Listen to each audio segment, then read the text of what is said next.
Welcome to hell, motherfucker!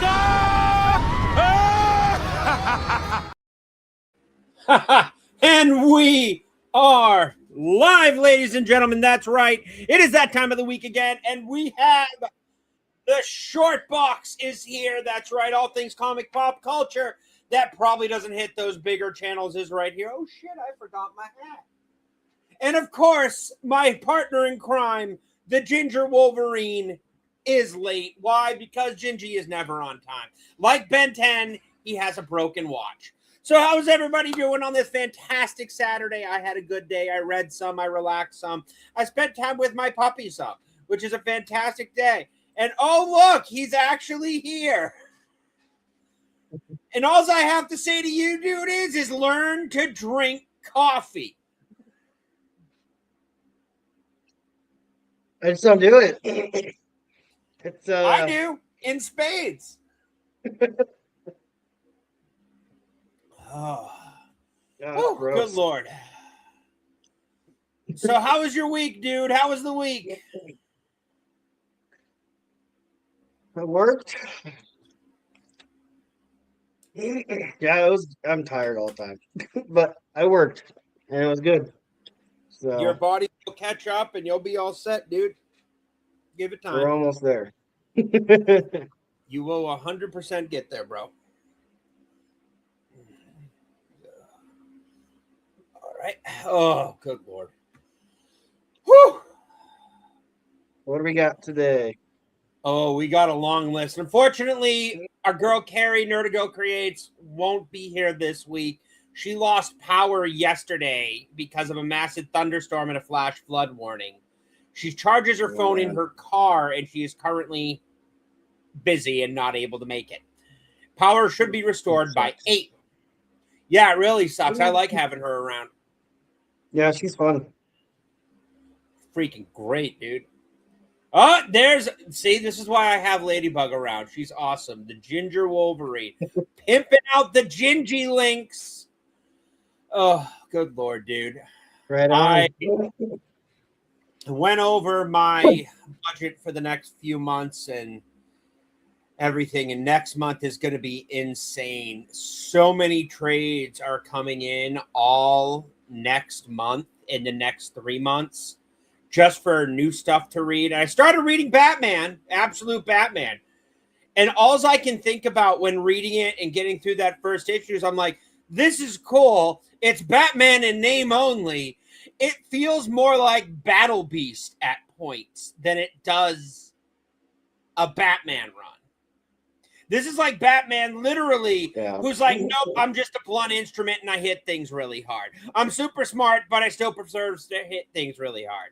Like, okay, if that's all this Batman is, fantastic. I'll finish out the run, and I got no problem with it because I'm still going to read Battle Beast. Because despite everything, it's still a fun comic book. It may be canon breaking, lore breaking, everything breaking. But honestly, right now, with the state of the comic industry, we might actually need something like that. It's bringing people in. Marvel's screwed because everything's connected to everything else and everything, and you got to read everything to get all what's going on. But here comes along DC going, hey, want a new run? Don't got to know shit? Read this. Oh, you like this? Well, try this from the same author. Try this from this author. And that's the holy shit, this week has been insane. I have gotten info and announcements on at least 60 freaking omnibuses, trade paperback release dates across DC and Marvel. Oh, wow. Second printings, new printings, all the way up to the beginning of next summer. Nice. And I'm sitting there like, well, of course, I'm not getting all of them. Like the next 2 big ones I'm going to get are probably the Zack Snyder omnibuses for the new 52 Batman run that he did, the Tim Capello Snyder combo that does the Scott Snyder and that whole arc. Yeah. I have Court of Owls. It's on the way. I could not turn down a $9 trade paperback off of Amazon. And what's going to end up happening is if I like it, I'm going to not order my normal trades next month, and I'm just going to go all in on the 2 Snyder omnibuses. Right on. And then I'm going to mail you the Court of Owls and trade, because that fucking compact edition just ain't going to fucking cut it, dude. Seriously. Gingy. Buddy. Comic books. The best part is honestly, the art in the Batman in the Absolutes is fucking amazing. Like, it is. Oh, yeah. Good. Like, holy shit, the art. Like, the covers are, meant to draw you in. The art in the book is great. I think that, I mean, it's Batman, so things are going to be a little dull. Use that term loosely. But at times, like the color, I mean, but like at times, like, yeah, the art is pretty good. Dragotta is fucking kidding. And now I see why it's taking off, and I can appreciate it. And I think it's a fun comic. I don't think it doesn't live up to the hype. Not for me. I think it's a great comic. I honestly like Battle Beast more than I like this. Yeah. But it doesn't feel like Batman's trying to be something else. This feels like Battle Beast is trying to be Batman. And it's really weird. But Batman is trying to be Battle Beast. It's just what it is. Oh, by the way, this has this. I'll get one after the first issue. I realized that everything in this book is very surface level and forward. There is no deeper understanding that you need for this comic book. It is literally Alfred here, Batman does Batman things. Reason he does them is very obviously pointed out in the first issue. And it's literally all about Batman kicking ass. That's all the comic is. And if you want that, go for it. Seriously. You will have a blast with this book. Otherwise, don't worry about it. But still, my favorite, honestly, Wonder Woman. Loving that absolute Wonder Woman, dude. Holy shit. And if you're like me that doesn't like absolute Batman, then join the club. If you want a more cerebral Batman, go for it. But this is just honestly, the best way to put this, it's an action comic with a Batman skin. That's all it is.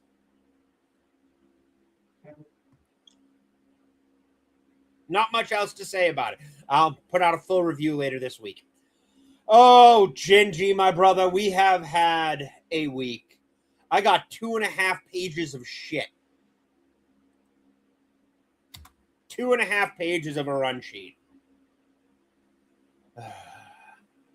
We're going to go over the Spider-Man movie. I have not seen it, but I have had extensive spoilers, and I have a lot of thoughts and opinions. We're going to go over DC's trial date. I don't know if you all saw my video about what was that going on Thursday, but we have some massive freaking news, and I'm going to cover it here. Or I could just cover it in a video. I got a video on the fart that cleared the movie theater. Oh, okay, we're going to start here. Okay, buddy, it's that time of stream again. You know what that means, right? It means you are friends with Rob Liefeld. He follows you. Have you gotten any free shit? And did you wish him a happy birthday? Oh, that's I did right. Not. Rob Liefeld's birthday was this week. He's 41. 41. Wow, he's 41. He's 2 years younger than me. 41. I think he's a little older than that. I think he's in his 41st year. He's 2 years younger than me. He's lying. But nope, there we go. That's his birthday. Did you wish him a happy birthday? And does he send you free shit? No, but buy Youngblood. The new not reboot, but the new stuff that he's rewriting, it's good. A lot of people don't like Rob Liefeld, so people are going to say that it's bad, but it's actually it's pretty dang good. Oh man, have you even seen the shitstorm that's going on with Halo? Holy crap. I've been enjoying the fucking meltdown for days. Like, have you ever heard of the term Schadenfreude? No. It is a German word. It's the German word of Schadenfreude. It's the experience of pleasure, joy, or self-satisfaction that comes from learning of the troubles, failures, pain, suffering, or from humiliation of another. I have been living off of Schadenfreude for the last 3 months. Like, seriously. The gaming industry is getting house cleaned. Gamers let the normies into their hobby, and now Sony's making a push for something they don't want, but they have the sway to actually do it. There's nothing they can do about it.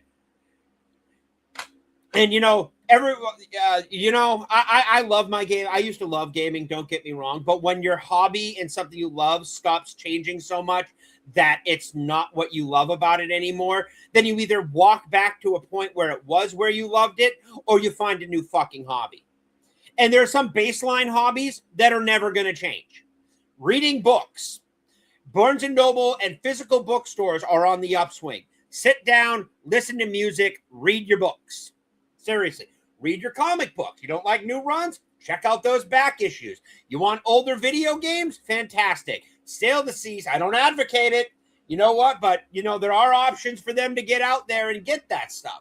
I have an emulator myself. I love playing the old stuff. We'll be playing Transformers, War for Cybertron more. Tomorrow afternoon, 2 o'clock, I'll be live again. We'll be going right through Transformers again. I'm spending my afternoons with that. Just go back and play the older stuff you want, but you don't get any new stuff. No, you don't, because if you want that new stuff, you got to make the sacrifice to get that new stuff. Otherwise, just stop giving them money. Stop doing it. I quit Magic the Gathering when I was in my early 20s, and I've been playing since I was 16. I used to be a tournament-level player. Was making some money. I quit for very good reasons. I quit D&D. Why? For very good reasons. I can now, that's different. I have all my books and can still run them, but I'm never buying another D&D book again. Never buying any of that crap again. I have a sack full of dice in there that would put both mathematicians to shame. But, if you want to seriously are pissed off about it, find a new fucking hobby. Because in the end, there is nothing you can do to actually have an impact or change. The last time there was an impact or change on stuff was when WotC tried to overhaul the OGL. It backfired on them. And guess what? They went ahead and did it anyway. They put it into Creative Commons, so that way if you use anything making it, they can take it and use it for their shit. Because it's making the Creative Commons license. Love that. So yeah, go, make your content, do what you want to, but you're just going to have to accept the fact that Sony is going to do this, and there is nothing you can do to stop them. You didn't gatekeep your hobby enough. I've already lost one hobby because of it, and I don't game like I used to anymore. I've been trying to find a winter grind game, something I can pass the monotony of time on, just because, winter hours are long hours. And I decided that I'm going to wait for a Steam sale and buy the Division 1 and start all over again. Get it back to where my other account was. It'll take months. Yeah. But, they don't cross-play, and I'm not cracking open the PS4 and paying $60 to access my old shit when I can just wait and bring it back, and get my stuff that way. It'll take about a year, but it'll be a good, fun grind for me. They have events still going on and everything. So, yeah, works. But, yeah, Schadenfreude, German word. Here it is. German word. Nope, that's not what I want. Schadenfreude. Love this word. Great, great word. Oh, all right, let's get in. So we got the Rob Liefeld thing. That's great, Gingy. He had a great birthday. I hope you had gave him a happy birthday. Because, I know that's what you do. Read Youngblood, guys. Read Youngblood. Trust me. I can tell you that the latest issue of Superman Father of Tomorrow is actually introduced the Wildcats. The Wildcats? The Wildcats. They are pulling. Kenny, I'm telling you right now, Kenny Porter's pulling. He knows his shit. Like, he really is good at this stuff. And this guy's That's got awesome. a promise because he pays attention to what came before it. It's like, okay, that's really cool. How do I spin this off? And he does a really good job with it. So we've got X-Men casting. We got official casting. And so far, the only one that I like out of all of them is Samara Weaving. She's fantastic for Emma. Perfect for Emma Frost. Oh, this is like official? This is an official casting. Weaving is a recently appeared. Yep. Has been officially cast as in the new X-Men. Doomiverse. Wow. Good to see you, dude. Always good to see you. She has officially been cast. And I'm sorry. That's great casting right there. That is very good casting. Not Sydney Sweeney? No, honestly. If I'm going to cast Sydney Sweeney as anybody, it would be Rogue. Really? Put her as a brunette, put the white streak in her hair. Cast her as Rogue. But here's the problem with this. They've already fucked it up for me. Already fucked it up with Spider-Man. Okay. They turned Jean Grey into a fucking sociopath that walks people into traffic. Wow. I'm sorry, Jean, even with her powers, didn't pry into people's heads for fun and fucking games. And where's the consequence? Another female character that mind raped somebody and no consequences for it? As far as I'm concerned, she's the reason we need the Mutant Registration Act at this point. You want to be afraid of mutants? You should be afraid of mutants. They take over your mind and walk you into traffic. Hell, the only thing they were missing was that Meet Joe Black scene where he got ricocheted between 3 cars. Frank Castle didn't care. He got close to sniping her. Should have fucking killed her. But they didn't treat her like, again, an anti-hero. Wow, just like Wanda. Didn't she mind grape an entire town? And went, we understand why you did it. You mind graped a whole freaking town and no consequences? Like, seriously. If it was a guy, you'd put him in fucking chains. I will say near the end, her full-blown powers came out and she didn't really have control of it. She was just too powerful. But I'm sorry, wasn't she talking with Spider-Man through a guy and then walked him into traffic? Yeah. Sociopathic that was near the beginning, behavior. Yeah. She was, well, I don't want to say she had a good reason for it, but her sister, she was trying to find her sister. That's fantastic. Crazy. You know, if maybe, honestly, that's fantastic. That doesn't give her the right to start using her powers to walk innocent people into traffic. No. Wanda's, at this point, there is no redemption. You walk them into traffic using your powers. This wasn't to save them.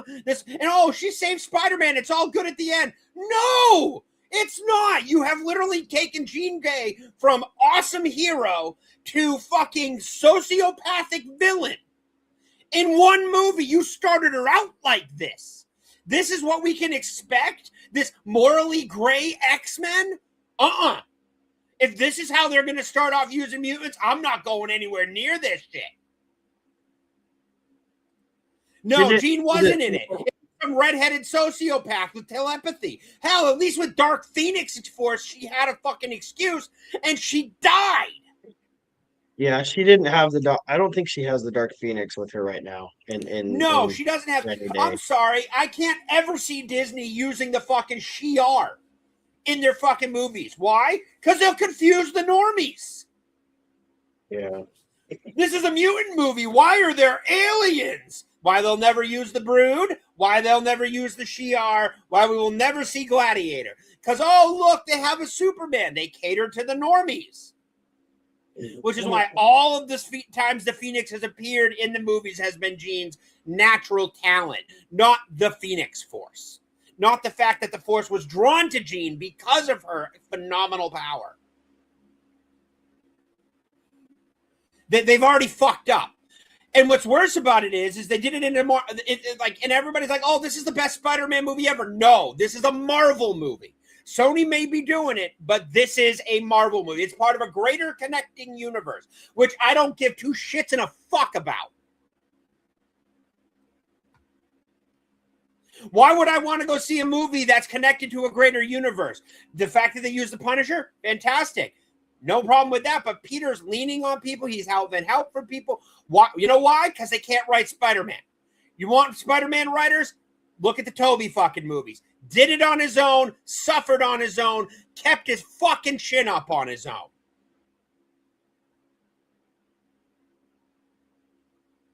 Accepted the responsibility and realized that this burden was his. Manu, it's the worst portrayal of Mary Jane I have ever seen anywhere. Well, second being fucking Michelle Jones. Fuck Zendaya. Stop with it. I'm tired of morally gray. Well, they'll always do morally gray because they don't believe in that. Everybody has a different opinion. It's no big deal. I'm like, you really want to go down that road? I have answers and you're not going to like them. But Jean has been done so dirty in the last few movies. She has gotten no justice. And poor Scott, man, he just keeps going through it. And they're casting X-Men. So here's the worst part. All these X-Men casting announcements are happening, which is completely taking any impact out of Doomsday and Secret Wars. Whoa, you're going to be in the next X-Men movie? Well, we know you're going to live through Secret Wars. Going into Endgame, one of the most things is we don't know who was going to walk away. This was the end of the saga. Who was going to walk away? Who was going to stick around? Who was going to, all this stuff. We didn't know. And now we know who's going to live and know who's going to do stuff because they keep making casting announcements. So even if I was remotely interested, you're already fucking up because you're making casting announcements for X-Men. They've cast Cyclops, they've cast Nightcrawler, some other people, and they've cast all these people officially confirmed by sources, Variety. And, Variety was cozy with them. So, and I'm sitting there like, why are you making all these casting announcements? Seriously, you need to stop with these casting announcements. And worse is apparently Tom Holland had went on the record about the future of Spider-Man.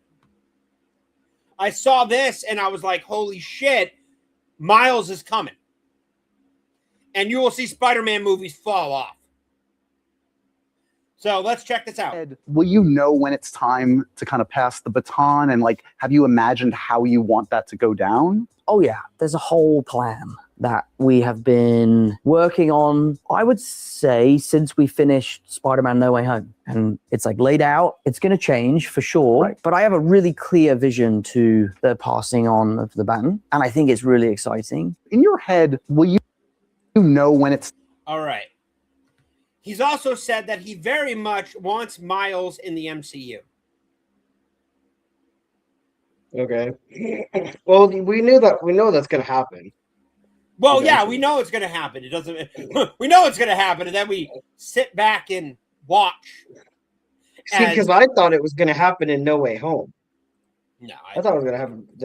I didn't think it was. That was when Into the Spider-Verse came out, so it made me think he was coming. They need to finish. I think Sony's going to finish Into the Spider-Verse, and then they're going to push Miles into the main Sony-verse, see what Sony should have done is say ha ha ha fuck you Disney and started and established Spider-Verse on live action like Marvel did with the MCU. You wouldn't have had Kraven, you could have had a proper Madam Web movie with him intersecting with Spider-Man. You do the basic startup with one film and then you let it go. You have the villains, you have all that stuff, and you turn it into that great serialized movie stories that we have. Unfortunately, Sammy, stop chewing your foot. You got a hot spot? No, you're just bored. But seriously, this has got to stop. You know why Spider-Man made more money than any of the movies out this year? Is because Spider-Man is the most recognizable person on the planet. Hero at all, period. Yeah. I'd Why say he made even more money than popular Superman. Oh, by the Superman. way, James Gunn had his 60th birthday this week. He was working, and apparently I just happily linked them the final numbers for Spider-Man. It was really good. Didn't get a response, but I'm 100% okay with that. Spider-Man is great. And just the more we see, the more we got going on, the more. And I'm just like, they really are trying to replace him. And I don't think they're not going to get the reaction they want. It's still too soon. There are still comic collectors and readers, not enough to tip the scales yet. Maybe another 20 years when I'm, pushing 65, they could get away with it. But they're going to lose money off of it if they replace Miles with Peter. And I don't care if they do a movie that says, "Oh, you're Spider-Man now," because that's what's going to happen. You're going to do. How'd that work out for Star Wars? Oh yeah, I'm right. Ray Skywalker. Ray's not a Skywalker. She's a Palpatine, motherfucker. I'm Ray Skywalker, and identity theft happens every day. If I was Ray, I would have taken Palpatine. No, I would have taken Palpatine, man. That would have still fucking fear. I thought it would have been awesome. Next Emperor. Honestly, if she would have taken that name, I think I would have been badass, to be honest. We don't want. It's because the normies, they want the normies to hit it. Unfortunately, the people who bitch and moan about the stuff not being diverse enough actually don't pay to go see their movies. They probably torrent it or pirate it or do whatever they have to do, in my opinion. And because of that, they are continuously losing money. Yes, Into the Spider-Verse was great because it was all the Spider-Man. And they did my boy Ben Reilly fucking dirty. They really did him dirty. But it's absolutely horrible seeing more and more of them trying to do this. And Disney seems to be catching on with the latest round of X-Men, but it's not going to matter. The big ones are going to be interesting because they're going to want to do Magneto. Once they announce the Magneto and the Professor X, it'll be the tilting point of where things are going to go. Because honestly, they don't need to fucking, we need to adapt this for television. I'm like, no, you literally have a storyboard, a story fucking board written out for you. You just need to expand the dialogue. Yeah. As I was taught for a long time, work smart, not hard. I think the only good thing that Marvel has going for the MCU, the only good thing that the MCU has going for them right now is because they have the X-Men and because they have the Fantastic Four and all these characters, they can have access to Spider-Man. It is going to be this new reboot will be a more established universe than the one before, but that's not going to change how the quality of the movies. No, it's they going to can't make write it. They don't know chaotic. what to do with it. Yeah. And it's more because they don't believe in heroes. They notice how everybody is morally gray. We cheer for the Punisher because the Punisher legitly kills bad people, like horribly monstrous people.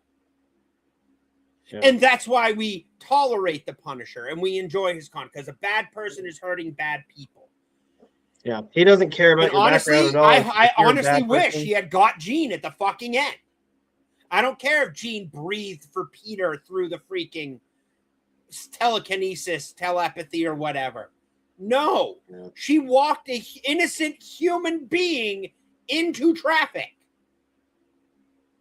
Yeah. At that point, Damage Control was right. If that's what the sisters were doing, they were right to interfere. And I'm just tired of it. And apparently now Marvel's getting called racist, which really makes me laugh. Yeah. That pisses me off. I have a lot to say about that. Apparently it's really... Oh, no, that's the X-Men. Yeah, so here is the X-Men casting official thing. Sorry, I had it listed under the wrong thing. So this one actually says sounds about white. Okay, that Beast casting, that looks solid. I can see that. You know, him with the makeup and everything. He's got the angles, absolutely. Rogue casting, don't really care. Sadie Sink, great actress, and I think every actor in the freaking thing right now needs to stay the fuck away from Disney and Marvel. I don't care if it is a paycheck. I don't care. And then we got this guy as Cyclops. I'm like, first of all, I'll say it once, I'll say it again. Scott needs to stay the fuck away from redheads and telepaths. They are nothing but trouble for that man.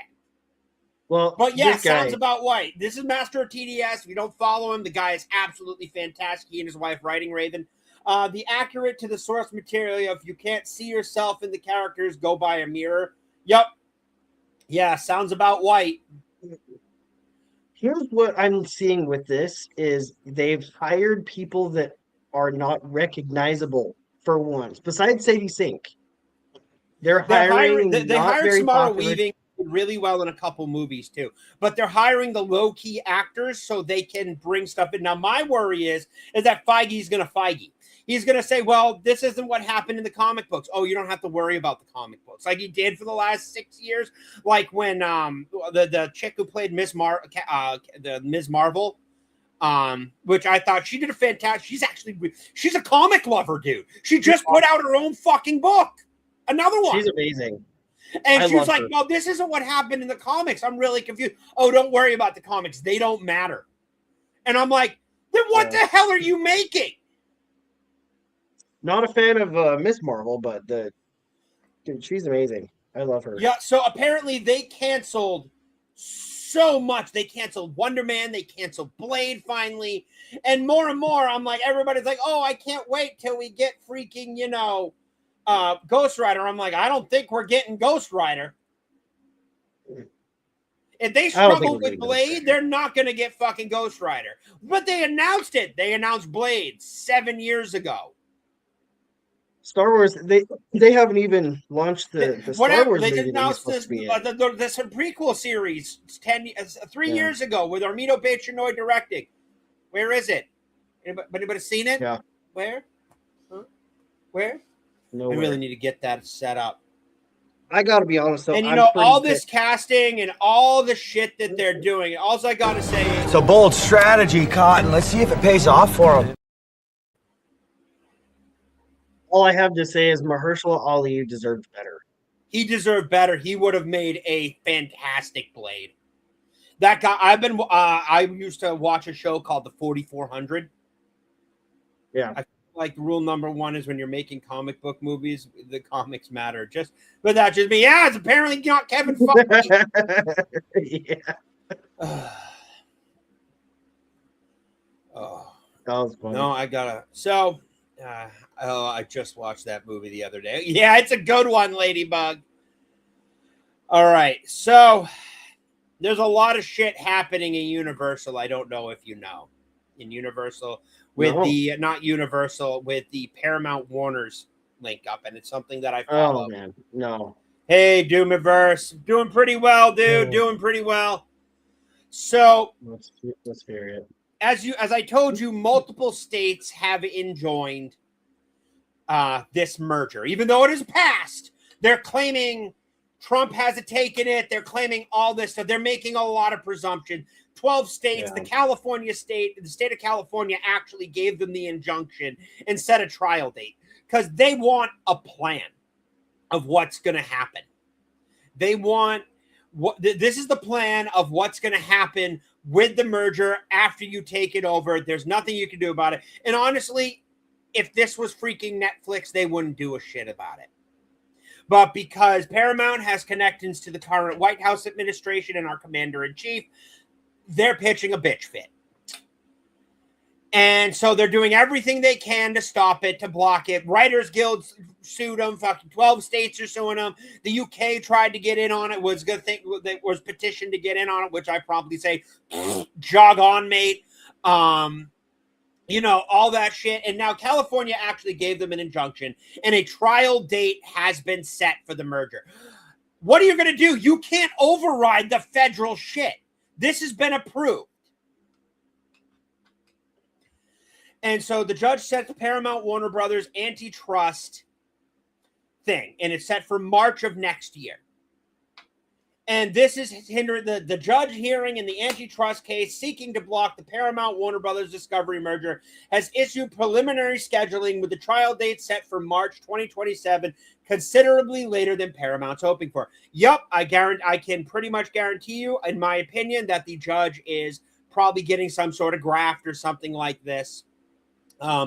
Judge Alicia Martinez, I can't even fucking pronounce that name, on Tuesday issued a ruling that said the trial will run a total of 12 court days beginning March 12th to 24th, ending in the March 19th. In her order, she said the final pre-trial conference will be held February, March 7th. The judge said the parties must submit joint case management statement no later than August 13th, 2026, which is next Thursday, and manage reference. Yeah. So, but this is the big part. The scheduling matters to Paramount, which being occurring a ticking fee payable Warner Brothers Discovery $7 million a day starting October 1st. Let's do some math, shall we? All right, here we go. All right. You can't just do it in your head? Okay. No, I can't do that shit in my head. I wasn't a math. I used to be able to do fractal speed math when I was in middle school. That went away. But we're going to use Grok. Grok, how many days between October 1st and, what was it again? May 2nd. All right, we're going to share this tab instead. There we go. And October 1st and March 2nd of next year.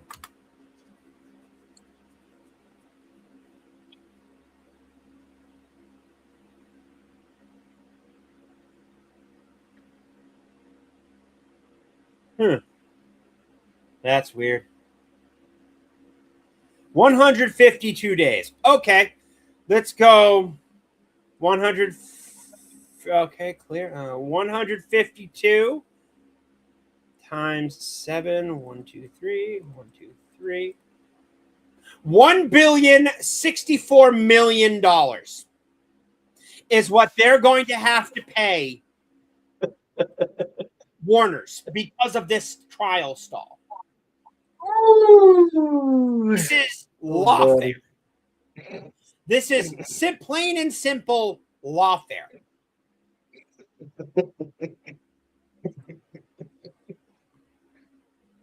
Oh my gosh.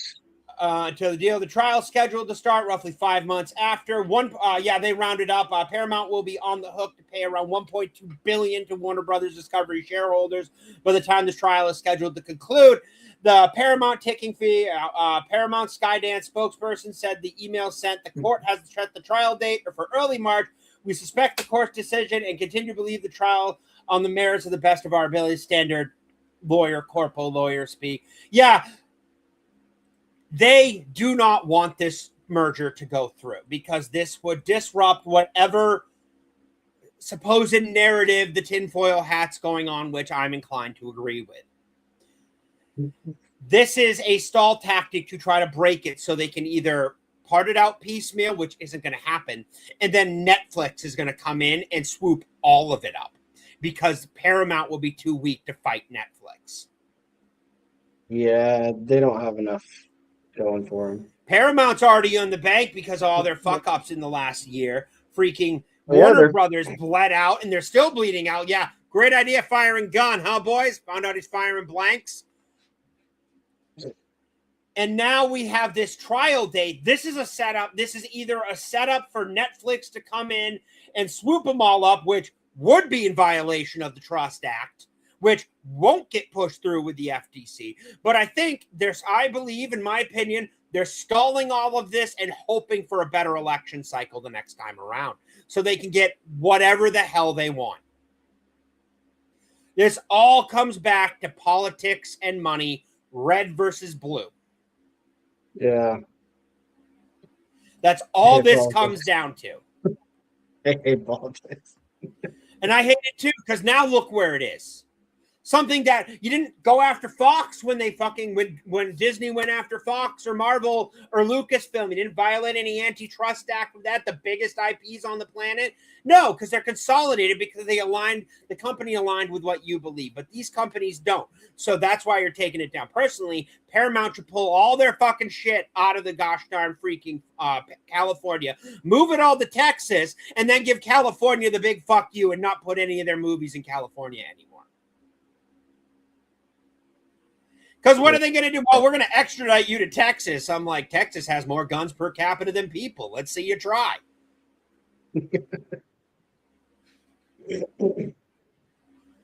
But I'm just tired of all this shit, man. I really am. Got more shit coming out of DC as James Gunn continues to fucking bomb this thing into the ground. This one I had to share with you because this one's just good.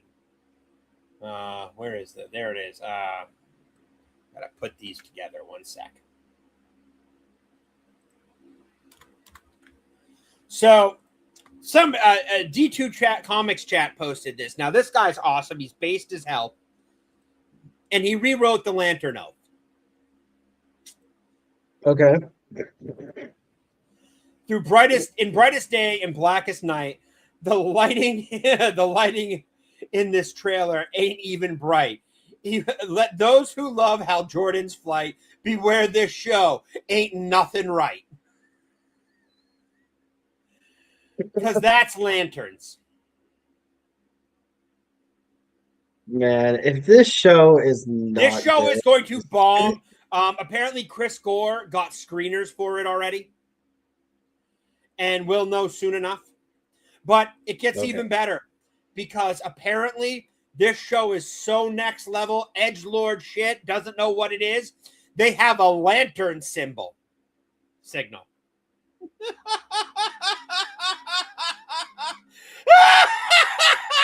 It broke him. We finally broke him tonight.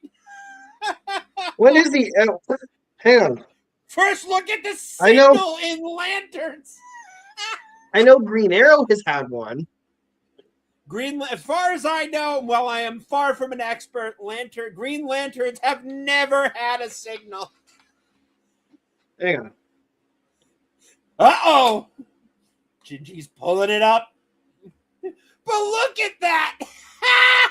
What the? Marshall, this is so fucking retarded.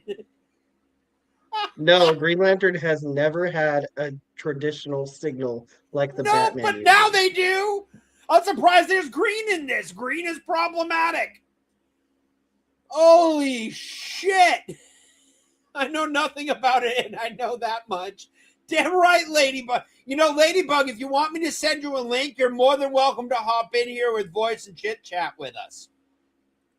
They've been hanging out with Batman dogs. So what really sucks is I've said it before, and I'll say it again. During Smallville,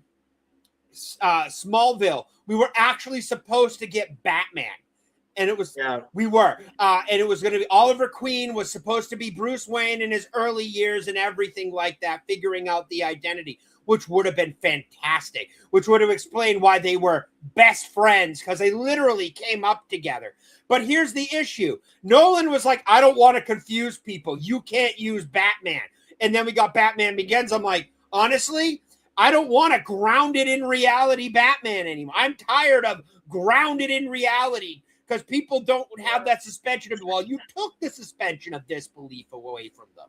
And now everything has to be grounded in reality. I don't want grounded in reality anymore. I want to escape from reality. It doesn't have to. But yeah, I saw that, and I saw that signal, and I'm like, holy crap! What the hell is that? I'm glad we got Green Arrow in. I don't even have the though. energy to fucking go into this one from Yellow Flash. Like, holy shit. Like, apparently some guy set off Yellow Flash It's like, well, Nightcrawler was never Catholic.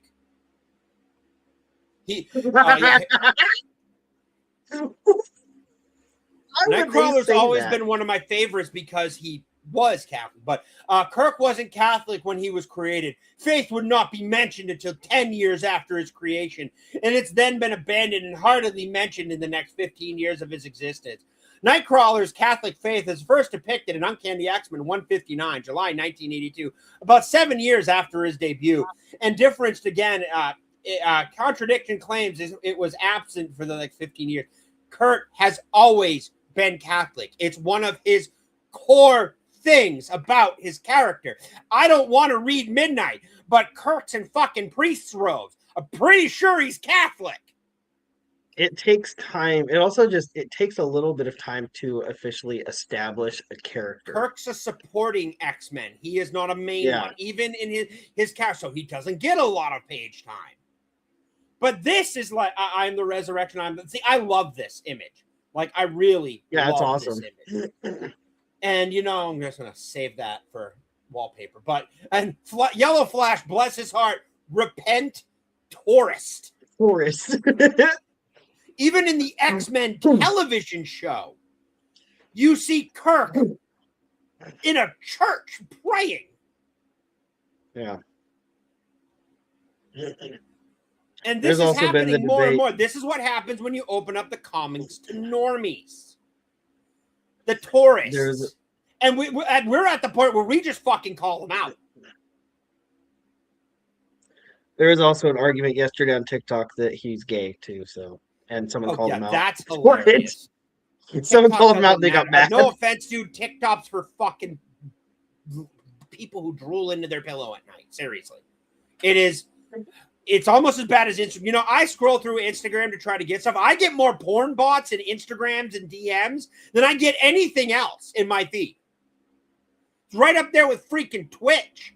All Twitch is a launching platform for OF.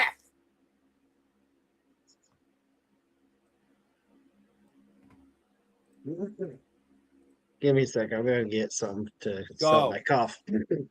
All right, I got to go get another cup of coffee. I'll wait for him to get back, though.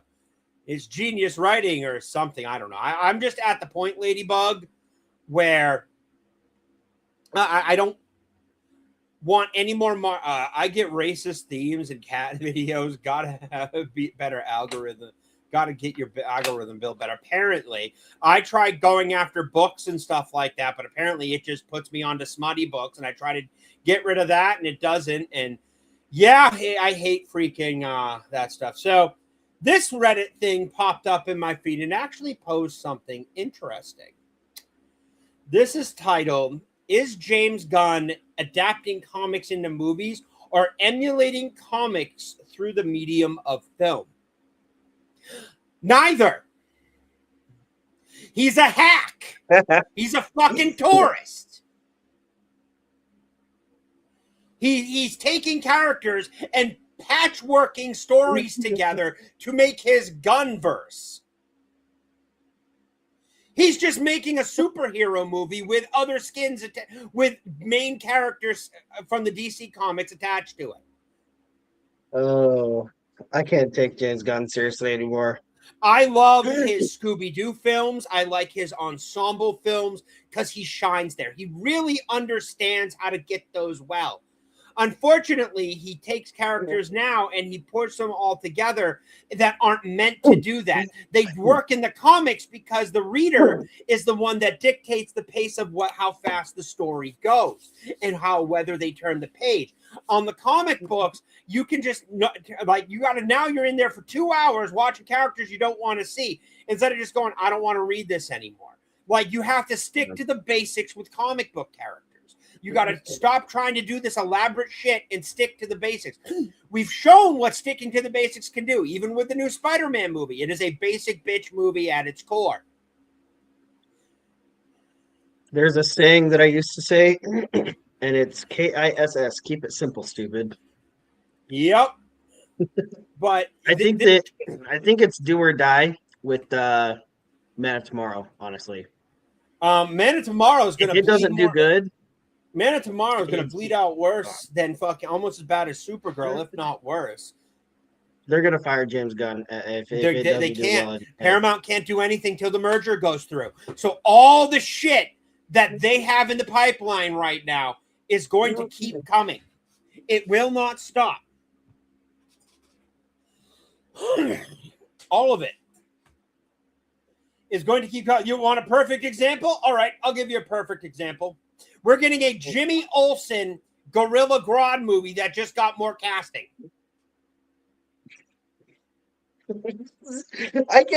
I don't want this show. Nobody wants this shit.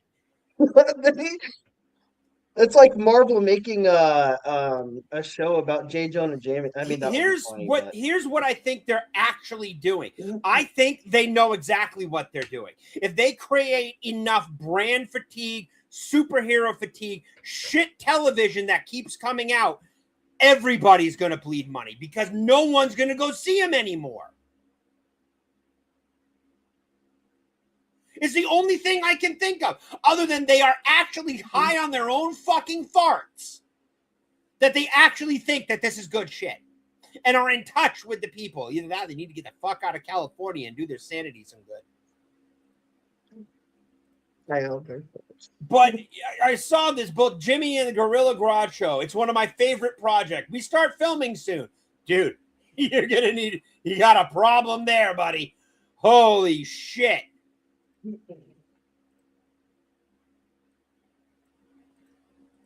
Oh boy. If you have 3 brain cells, it's very... See, DC could have been the easiest fucking layup in the world. The casting, absolutely fantastic. Good casting. Even Lex Luthor, good casting. You put Tom King in the writing room. There's your first mistake. You need to stick to the basics. 5 years, 4 movies. Batman, Superman, Batman, Wonder Woman, World's Finest. 4 movies in 5 years. Absolutely doable. I'm not a comic expert, but how did Grodd and Jimmy get together? I don't fucking know. More importantly, I don't fucking care. Midget Wolverine. Feige takes shot at gun. Who cares? 2 people who fucked up 2 great franchises. Do have some good news. Anybody here a fan of Gargoyles, the animated series for Disney's Gargoyles? Back when Disney actually used to put out quality shit. Anybody seen it? Anybody heard of it? I know I have. Gingy, you got to do that. You got to watch it. I'm not kidding you. Got to watch it with the little Wolverine. Yeah, but it's on Disney Plus. I don't want to buy Disney Plus. You got a laptop? Yeah. I'll send you something later. Okay. The DVDs are almost impossible to find, too. Yeah. They never came out with all of them, and they're like $70 for the first season. It's ridiculous. We do have news that the Disney is actually doing a Gargoyle. Disney TVA being in developing the new Gargoyles animated project to Brent Spiner during his podcast. Brent Spiner came out on this, and he was in it. He played Xanatos' manservant, and who also played Puck. Yeah, they actually successfully wove modern Shakespeare into this modern classic, and it is fantastic. Okay. They are doing Gargoyles again, I was told this morning.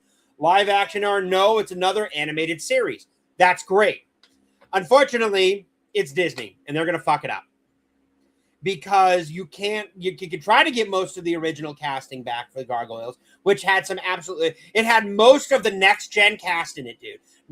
David Keith, Marita Sirtis, freaking Jonathan Frakes, Brent Spiner, just great talent all the way through it. Some of Ed Asner actually played the aging Gargoyle. He's gone. And, they got a lot they got to do with this. But Gargoyles was a lot of Yeah, it was, but that didn't make it any more or less badass, fantastic, sarcastic. It was awesome. And the fact that, that they did that they're doing it again, I'm like, that's great. Please don't ruin more of my childhood. Please. Yeah. Well, I mean, Disney brought back all the voice actors for X-Men '97, and they're this Yeah, season but some of these so, ones from the normal show are dead. Not a little dead. I'm talking dead. I've seen it multiple days. I watch it at least once a year. It's so. Oh, and they're actually having a continuation comic book series that starts up next week. And they had a Demona spinoff, which was chef's kiss, done by Greg Weisman too. All right, so. Well, I normally cover comics and pop culture here. There's some things that kind of transcend that, like general human stupidity. And not a little bit, I mean a lot of it. I mean, there's a lot of fucking stupid people in this world. But I think this dumb bitch takes the cake. Now, watch this. She is an Airbnb, she owns an Airbnb. So we're going to watch this, and then I want your thoughts and opinions. You guys told me the washer stinks and it's draining, so let's try and fix it. Sure enough, the washer did stink and it wasn't draining. Then it got me thinking, this is a combo washer and dryer. And then I realized, where is all the lint going? Because I've never removed any lint from this thing. Nasty. Turns out for over a year now, all the lint has been collecting in this little filter at the bottom here, which is why it wasn't draining and why it's stinky. No matter what I put under here, it is still leaking everywhere. I'm pretty sure it's draining. Yeah. Okay, that's like actively draining it. They really got to come up with a better method for draining these at the bottom here, because I just had to do this for about 30 minutes. Finally, I got all the water to drain from this thing. Then I had to do a quick mop because I was a little worried about it starting to leak into the floorboards. I'll be honest, I've never actually used this washing machine, so the thought of where the lint goes kind of just escaped my mind. When it finally came time to pull out the filter, it would not come out. I even thought I broke it at one point, was using a spoon to pry it out. That's why it wasn't draining. It was just wedged in there with all the crap built up on it. For a year's worth of lint was in there, and now it's looking brand new. From here, it was easy to put back together, and you can be sure I'll be doing this every single month from now on.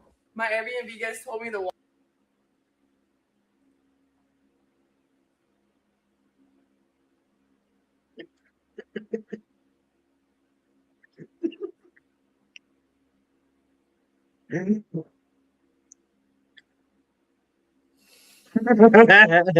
What a dumb fucking cow. I've never actually used this before. You installed something and don't know how to use it. You tear it apart and you forget to clean out your lint trap. A flooded thing is the least of your problems. After any time somebody leaves that, you should clean that fucking lint trap, you dumb bitch. That is a fire hazard. Not a little bit. She could have went up like a fucking Roman candle.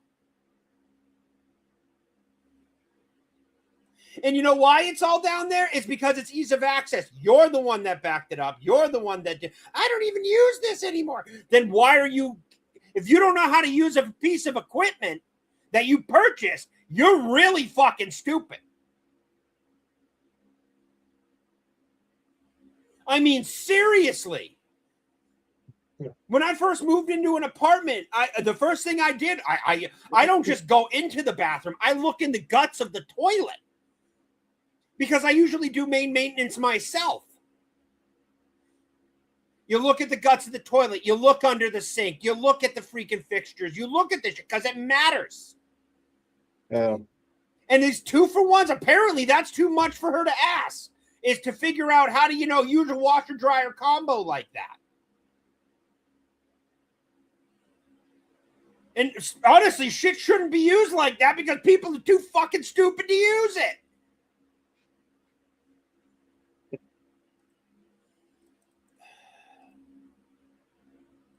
I actually had that listed as dumb bitch. But I saw that and I'm just like, that's just dumb. How do you buy something and not know how to use it? Dude, how do you know? How do you not know about the lint? If it doesn't, yeah, you smell it burning. Apparently not. It's an Airbnb, which makes it all the worse because it's not her shit. She'll get covered by insurance.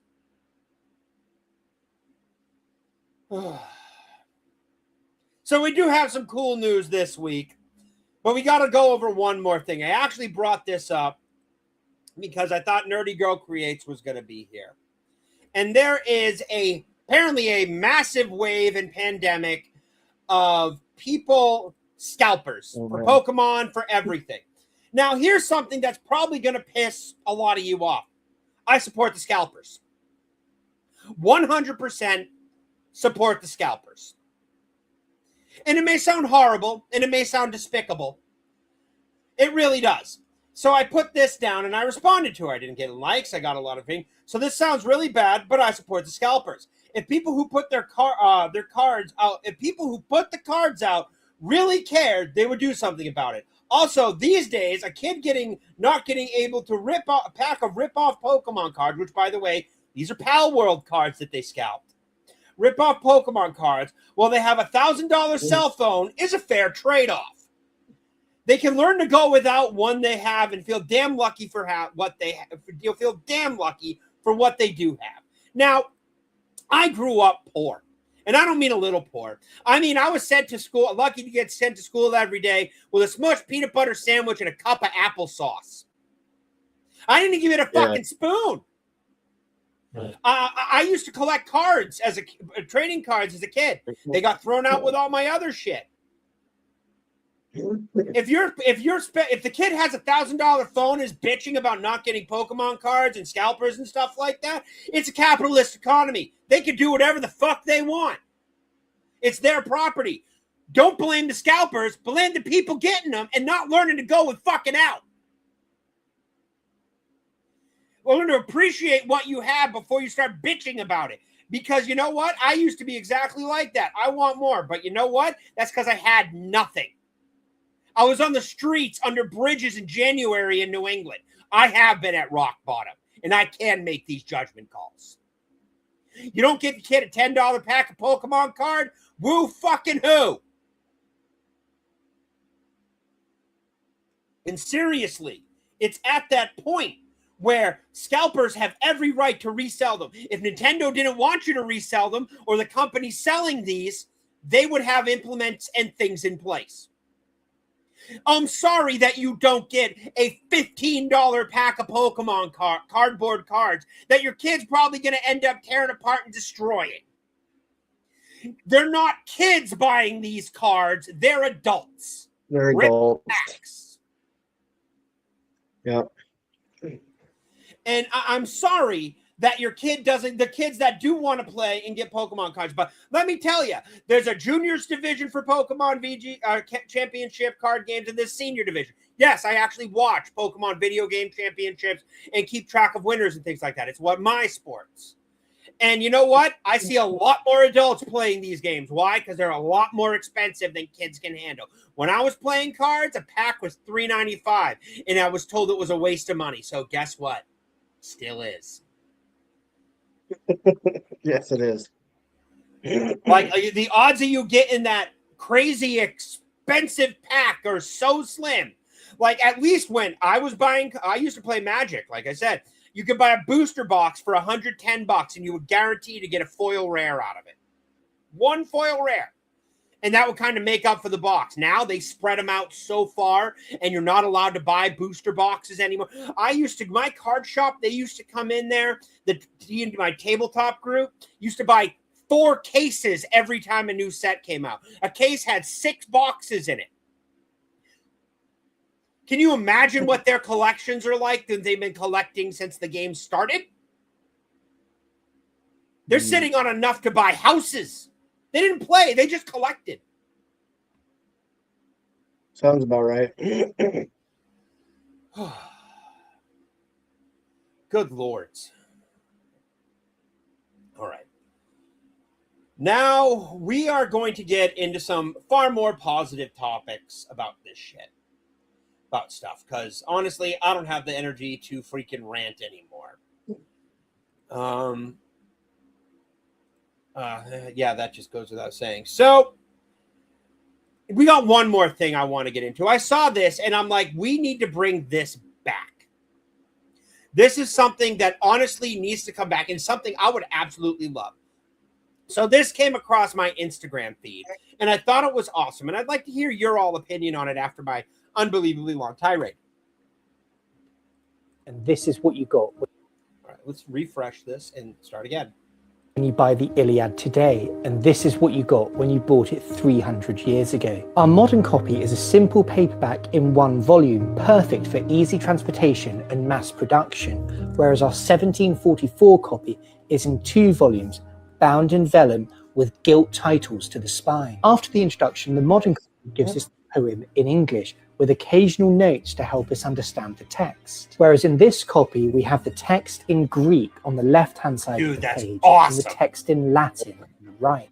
At the end of the text here, we have some appendices, a glossary, and then an index, and then right at the back, we have some publishers' adverts. And on the very last page here, we don't have an advert. In fact, we have a license declaring that the book does not go against the Catholic Church and is of general good morals, and therefore is free to be printed and sold. This is what you get when you buy the Iliad fact that today. they had it in Greek then Latin in 2 separate. See, I would take a 2-tome volume of Greek and English, and I'm sorry, but 300 years, that book is that's awesome. We need stuff like that back now. Today, having something like that 2-book setup would cost $1,000. And, even for the 2 paperbacks, because of the amount of money that it took to translate everything and do the 2 separate printings and everything like that. But stuff like that is something we need. Because honestly, that would encourage people to learn other languages, to do other things and learn other things. But they don't want that in the world. Which is why they stopped teaching literacy and literature and stuff like that in freaking schools. Homeschool, dude. Homeschool. Planning on it. God bless you for it, too. All right. So we're going to get into the more fun thing right now. I don't know if I have the ability to laugh that hard to go into the fart in the theater. Apparently, there was a fart so bad in a screening of Spider-Man Brand New Day that everybody cleared out of the theater. Nobody knows who did it, but they cleared out of it. If you want to find it, it's online. I don't have the energy for something like that. I'm not admitting to anything. Ladybug, the only options I had as a kid for till I was like in my early 20s was reading and a radio. There's a reason I have books everywhere more than video games. And my favorite thing to do is while it has shifted a bit, I will sit here and read a comic book or a novel while listening to older television shows. Because the radio isn't quite the same anymore. Like, we still have rock stations up here, but my favorite rock station, the one that I grew up with and listened to, shut down like 6 years ago for good, closed their doors. 107.3 WAAF, converted from heavy metal to Christian rock. Kind of a big shift there. So we got some stuff off of Reddit from some awesome things that I've found this week. And there has been some really cool stuff this week. But first, we're going to do Gingy's favorite. His ginger in crime. The Comics Cop. I've got 5 for you this week, buddy. Buckle up. All right, you ready? I am so sorry for recommending you guys this Spider-Man Brand New Day compact. Listen, truthfully, I didn't read this comic before I recommended this to you guys. I just saw it with £10 and had an insane amount of stories in it. But the stories kind of suck, so. But it's high quality. It beats DC's compact comics. So Marvel, please make more compact comics. Follow. That actually, I bet that pisses you off. Make more compact comics. I think I hate compact comics to begin with. I could have gotten like today I ordered the first part of Quarter Owl's trade paperback. And why? Because it was $9. $9. You know what? That's cheaper than a compact. Mm-hmm. Now we got this one for Gingy. Apparently, Temu has free shit for people to sign up for. New haul cost me £0. If you use this code and type it in the search bar, you'll find all of these items for £0. Now, let's take a look and see what we actually got. First, we got this awesome No Way Home Marvel Legends figure. And then next, we got this Captain America figure. I didn't realize this was a kid toy, but I'm new to collecting figures, so please don't kill me. Next up, we got some Funko Pop. Just had to get these two goats as Funkos so they go right with my Invincible. Next, we got my favorite figure in this entire haul. This Iron Studios Batman figure looks incredibly unique, and you can pick this up as a £0 gift on Temu. Then we got this X-Men 97 Wolverine figure. I'm gonna need some tips on how to style these on my shelf. Oh, and we also got one more Wolverine toy. And that was my entire £0 Temu haul. Make sure you use the code and follow Comic Cops. It's a good haul. It's a good haul. It is. It's fun. This guy is just way too all over the place. He chases trends, and I don't like Chen Tracers. But we got more. 3 more, buddy. Only 3 more. Okay. You ready? Exit out of you. All right. I keep clicking share screen, not share screen. All right. You ready, buddy? Here we go. A few things comic book readers are ashamed to admit when they first started reading comics. First up, I don't know about you guys, but I used to always read my comics with the dust cover on. It wasn't until I started posting Comic Cops videos that people actually told me, why are you reading the comic with the dust jacket on?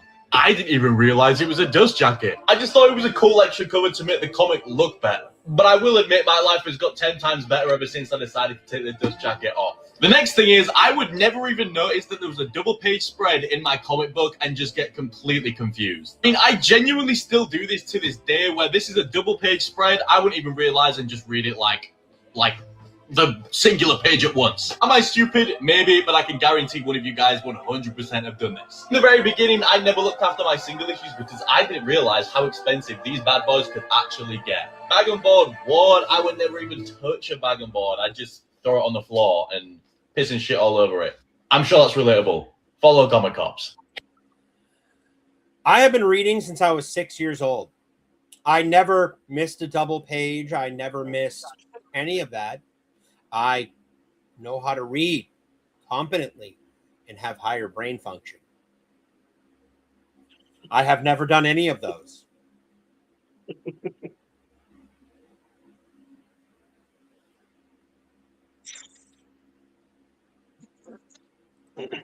Great product of the British education system right there. All right, so we got this one. You ready, buddy? You good? Yeah. You okay? Is this one gonna piss me off? I don't know. Let's find out. 3 characters that Marvel definitely forced into Spider-Man Brand New Day. First up, we have the Hulk. This guy was definitely supposed to be Dr. Kirk Connors, aka the Lizard. Spider-Man and Bruce only talk about genetics and DNA. The fight sequences would have perfectly suited the Lizard, and there's the constant fear of this character transforming, plus he's green. You can swap these 2 characters out at any given time and the movie would be the exact same. Next up, we have Yelena. If this was a through-and-through Spider-Man movie with no studio interruptions, Yelena wouldn't have been in that pool. She was only there to scare some continuity in the MCU before the Avengers Doomsday release. I did like her character, I did like the scene, it just felt out of place. Finally, we have Jean Grey. I don't think the writers going into this movie wanted Jean Grey as the villain. It's ultimately just set up the next phase of the MCU, but I absolutely love Sadie Sink as Jean Grey, so it's not a big issue for me. They did a great job of implementing these characters into the story and making it seem like there was 0 studio interruption. We all know them. Follow Comic Cops. Yeah. He's 100% right. He may be a wishy-washy flip-flopper apologist, but he's not wrong. Yelena was a Me random. Too waiting to happen. I'm sorry. It didn't make sense. Yelena ain't no freaking Natasha Romanoff. Sorry, Natasha's hotter than that chick. 100%. She is a Black Widow. She is not the Black Widow.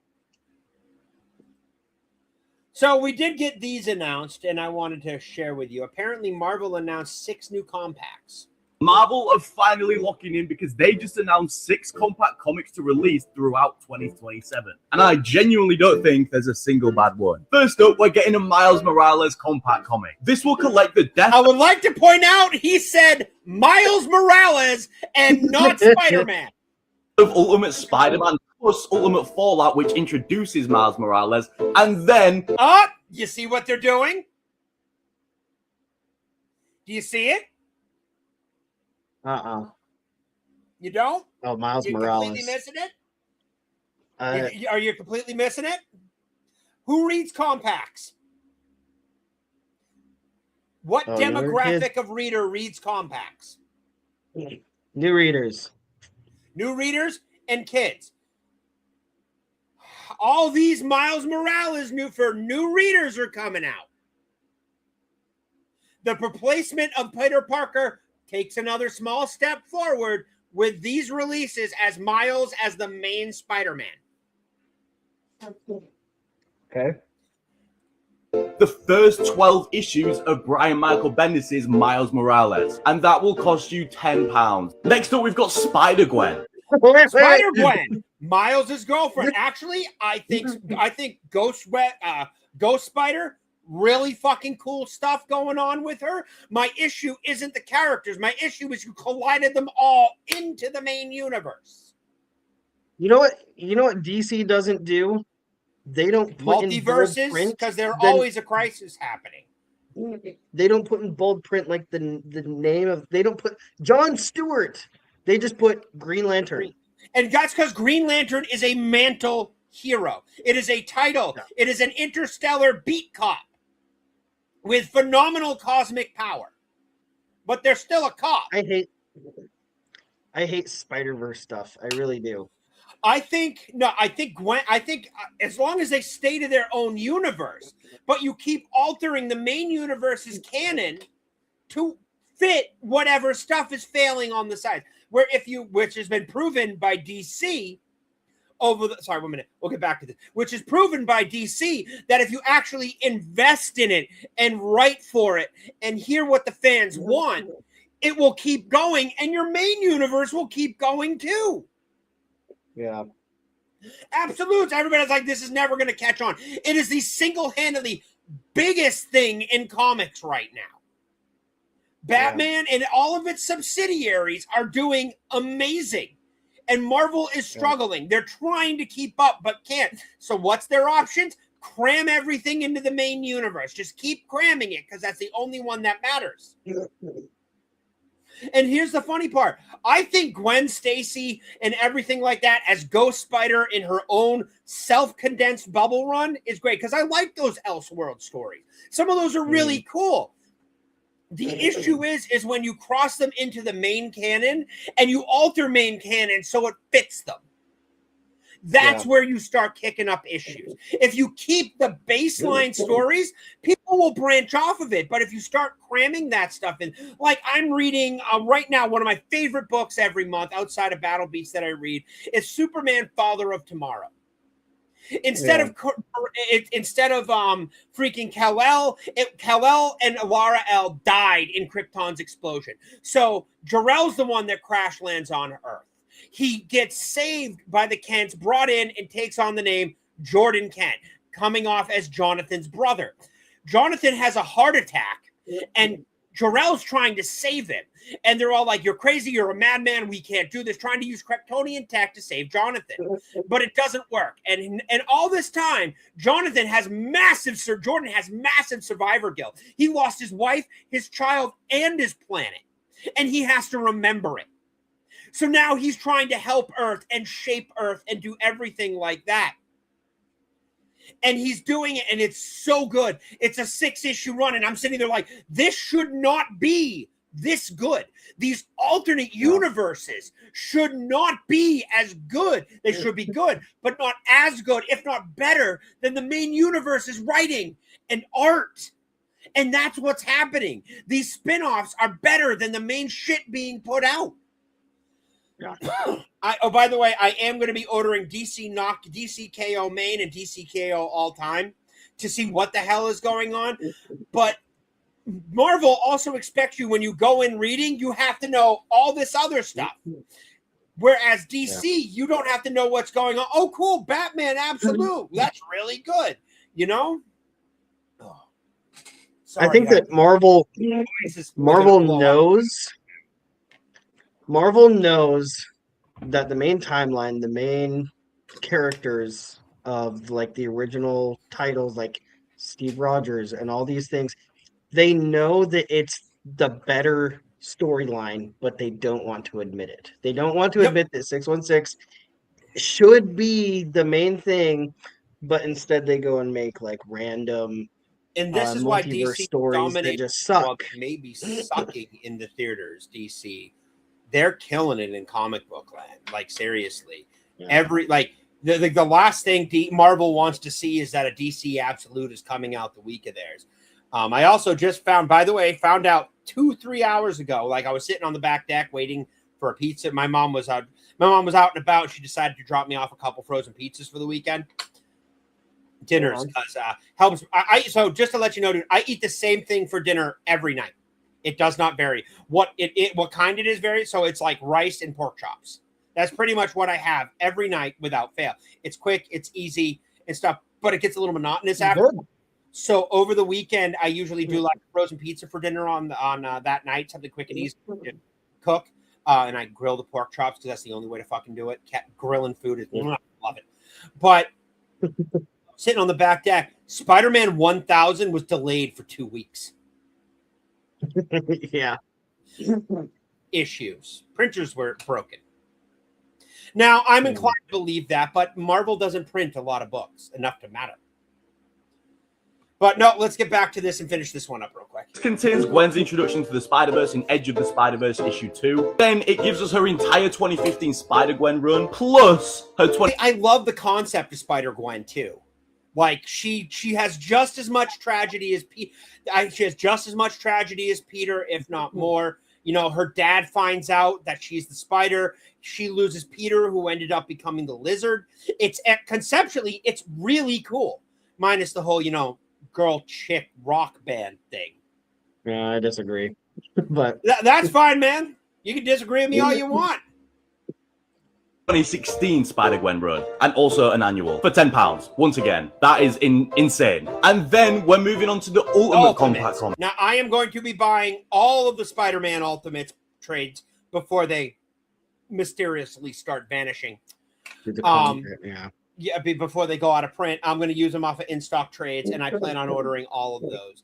Because as more things get announced, I'm like, they're not going to be printing most of this stuff, so I got to start grabbing some Marvel stuff now. I did get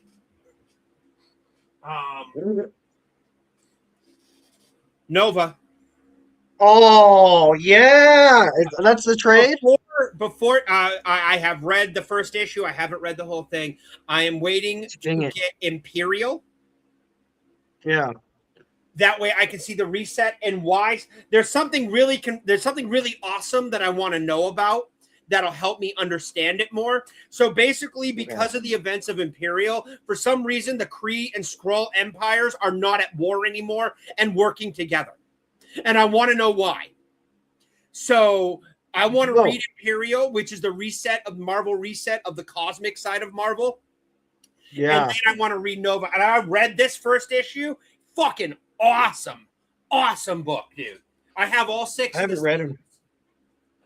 I haven't read Imperial, so you'll have to let me know. I haven't read Imperial either. It's on the top of the list for next month, as well as Invincible 6 and 7, which I can't wait to get into Invincible 7 because that covers the Viltrumite Wars. Right on. So here we go. Marvel are releasing a compact comic for Ultimate Spider-Man, Ultimate Black Panther, Ultimate X-Men, and The Ultimates. Each of those compact comics will contain the first 12 issues of their respective run, and once again, they're all £10. If you're someone like me who missed The Ultimate, I can't speak for the other Ultimates. I haven't read them. But Ultimate Spider-Man is very, very good. And we honestly wish we got more of it, but the reason we didn't is because it made fans happy. And no one will ever let me convince me otherwise. I hear it's a little rocky near the end. It's a little rocky near the end. They kill him in Ultimates, but they bring him back because I'm pretty sure they're going to try to put out another arc for him. Because you see, like, more comic companies need to be, believe it or not, so far the only gripe I have had with DC Comics is the fact that, so there is, say a story arc ends for Absolutes. The 6 issues Right. end, and the annual, whatever annual you're going to cram in there comes out or whatever. Okay, that's great. Why do you wait 6 months to put it out? Yeah. The time between release and end of arc should be a month, maybe 3 at most. That's it. And, Battle Beast is coming out 2 weeks after the last issue. They need to increase the release date for the trades. It would hype them up more for whatever's next. And I guarantee you, somebody's like, well, they're just going to buy the trades. They're not going to buy the single issues. No, a collector will buy all the stuff. A person just reading comic books just will buy 1 issue, so it doesn't matter. They'll buy 1 issue and walk away. And I can also understand it hurts comic shops a little bit with that speed. But at the point, I don't care. I'm not collecting fucking, hey, Bubba. I'm okay. Doesn't like it when I get worked up, so he comes over and checks on me. That's why Ladybug can't kidnap him. So yeah, I'm like, that's fantastic. All right, now we're going to get into the fun part of the video. We got some new info on the new Teen Titans art. If you want to see that, dude, see how we can do stuff. So this one I saw, and I'm like, okay, like I can't. What does that look like to you? Looks like manga. It looks like a teenager decided to make her own fan fiction Teen Titans team. Inserted, probably. And I'm sitting there like, and the person they got leading it is absolutely horrible. And I'm like, it's a manga. This is going to get 6 issues and not get a continuation. This is going to be one of the tells for DC next level. It's a Gen Z art sketch from junior high. Yeah, that's the best way I can describe it. Still probably got better writing than Tom King. So we do have some interesting news. Marvel had a very good week last week, August 7th. This one came out. Marvel took the market share. Mm-hmm. This week. Oh, wow. Probably because of Spider-Man. Probably because of Spider-Man. What is it saying here? Getting some conflicting reports here. Marvel closed the gap. Marvel obliterated. Grabbed 43.19 last week's market share. They also point out blame it on the lack of Batman and a lack of Absolute and DC's comics fit or a DC comic 5th week. Well, people are dropping the IDW Dark Horse run. also did a little better than usual as Dynamite Snap too, but this week's comic sales are in. Yeah, this was people are dropping. This was for the last week of July. Okay. Yeah. DC's comics. Yeah, because Marvel is, or because DC is doing the whole Alfred thing with the new Butler. I walked into my comic shop, said hi to people. So X, there's a girl at my comic store named X. She tells us to call her X because nobody can pronounce her name right, so we all just call her X. I walk in and she's like, "Hey, Brim, how you doing?" I'm like, "Yep, you heard my keys." She's like, "Yep." So I keep my keys clipped in my bag. And when I walk in, you can hear them jingle, and she knows it's me. So I started taking my keys off when I go in, and I forgot this time, so she didn't know it was me. So I walk in and said hi to people as I'm walking through, and I walk over to the Batman section and pull 2 of the new issue right off the shelf and have them put it in my box. Yeah. Talking to the guy, 7, right? Like, did you see what I put in your box? I'm like, I did. Guess what's in my box? 4, 5 of the Demon. 1 issue left. Oh, right on, dude. 3. I should grab some of my Batman Back in Black runs that I'm looking for and everything like that. And, so, but 3 issues in good condition for less than $8-9 each. Nice. But this one came out, and this is this week's sales. Can you guess which #1 book won this week? I don't know. Number 12, the Matt Fraction run. I have no interest in the Matt Fraction run of Batman. Oh, But I can tell you, no I'm matter surprised. what, this Batman number 12 will 100% be a key issue in the future.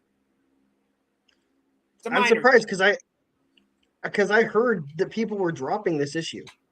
People didn't want it. Just because it's made sales, it's so think of it this way: might not be reading the run, recognizes the future value of the book as a minor key.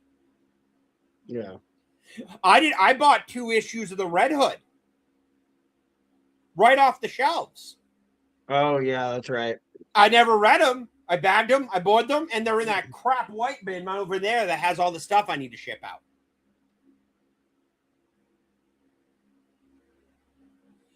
And it's not necessarily for reading purposes. It's for collecting purposes, because this is a key. And mind you, it has some fantastic variant covers. Did you see some? Like, say what you want about the comic, but these variants are insanely good. Yeah. Like, all right, so here is the first issue. Art. Here's the first variant. Yeah. That looks fantastic. The art is amazing. Yeah. Here's the second variant. Though, by the way, those are the 2 covers that I got. Oh, by the way, this is a DNA cover. Okay. All right, there's another one. Look at Beware of the Bat. There's another great cover. Awesome. I gotta admit, I love the blue and gray. I do. And honestly, I think this is the best Batman suit that he's had. There's the Just my foil opinion. variant, textless covers. But seriously, that's insanely good looking art. Yeah, it's really fun. It's fun to look at. It's great, and variant covers are going to sell. That think of it this way: not a lot of people bought the comic to read; they bought it to collect, and they bought it in spades, especially the first print. Like me, sense. I only bought 2. I have to limit it. Otherwise, I should see me with absolute freaking Green Arrow, man. I have to stop myself. So we got look, it is another Absolute week. Although it doesn't surprise me that Absolute Green Lantern's getting outsold. It's not that popular. Arguably, the most popular Absolutes are the big 3: Batman, Superman, Wonder Woman. They'll always be the big 3. Ben 10 number 4, Fantastic Four, Deadman number 3, coming in at last place. It's in middle of the run. It's going to slow down a little bit. But yeah, I am loving this. And dude, that's a fantastic segue. We got news out of Deadman. Oh, really? We got news from Deadman. Such good news that it's been extended to 12 issues. Oh, nice. It is selling that That's well good. and is that popular. I'm sorry I'm late. That's I just good. finished running the finale of my Star Wars tabletop. That's okay. But originally announced as a 6-issue limited series, it now extends it to a 12-issue maxi series. 12 issues of this absolutely fantastic run. And honestly, good for them. This run is amazing. Without hesitation, without question, out of everything DC Next Level, this is the best one they have. Better than Lobo, better than Zatanna. Don't get me wrong, Jamal Campbell, love his art, love the writing. It was how the story was done. I want to read it as a trade, not as a weekly sub. Yeah. But yeah, it is absolutely fantastic that the Deadman got extended for more issues, and we need more of that, which is fantastic. All right. Weekly sales, we can get rid of those.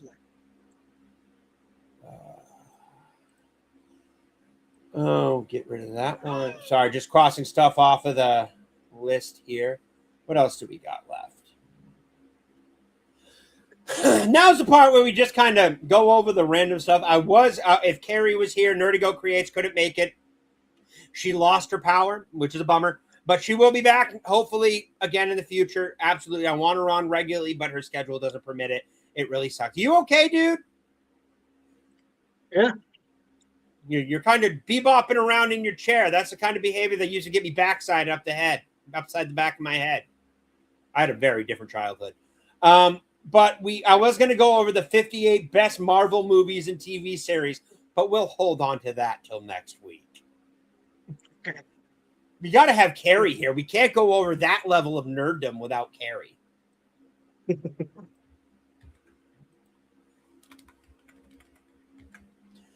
But so we got a couple cool things I found from Reddit. Well, this one's actually from Instagram. Somebody got his part 2, his dad's collection, and this one is to make Gingy kind of jealous. You ready?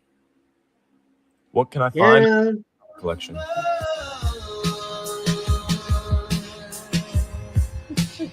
Pause. McFarlane covers.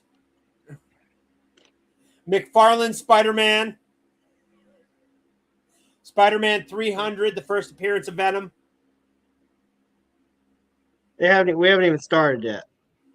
The Wolverine. Okay, I'll refresh. Give me a minute. You ready? Yeah. Okay. I find in my dad's comic collection. Wolverine Limited Series. Spider-Man. You got McFarlane covers right there. Oh, and there's 301 too. The Batman, The Killing Joke. My friend actually has that. It's just not signed. My friend has a first print of Batman Killing Joke. Is that the original? That looks like original. That's the first print. You can tell by the green text. Yeah. That's the one that I know you would love. That's the one I'm like, Wolverine, he'll get excited for. He'll be like, I love Wolverine. And then I saw the arrow and I'm like, we're going to save this. My shop has those. They're pretty cheap. They're actually pretty decent. They are right now. So they are. Spawn. Moon Knight. Marvel. Oh, the Marvels. Night Ride. Batman Rise. What can That was it. That's awesome. That was, that was pretty cool. I like his videos. Those tend to be pretty nifty. I haven't followed him though. All right. That was just Dad's Collection Part 2. Dad's Collection Part 1 was not that impressive. The Wolverine is what really got me. And the fact that he had those badass Green Arrow books, I'm like, that dad knows his shit. This guy actually did a fantastic, really cool thing for his comic collection. This is like one of those, I need this for my life. Oh, wow. Those drawers.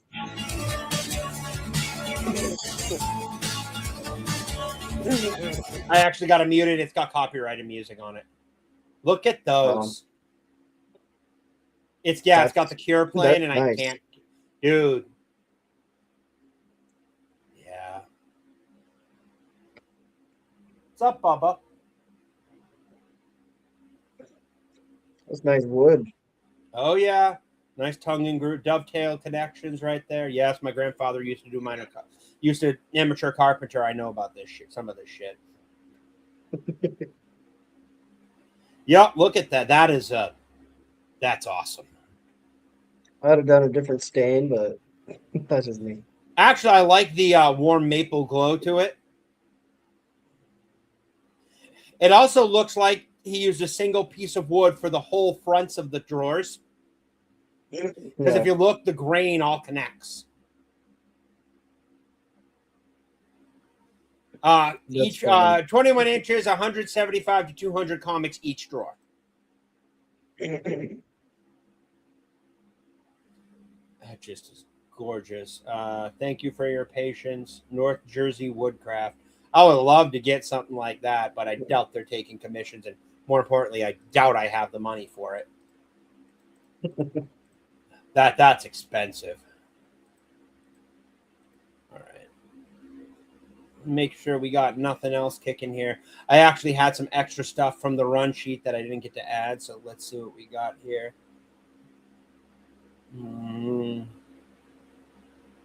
No. Oh, yeah, here we go.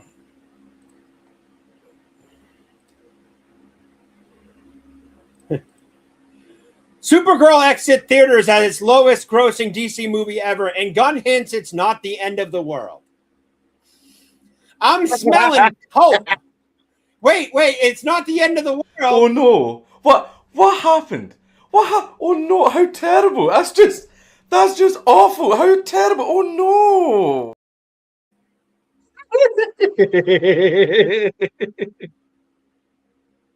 Oh my god. But also Hold up.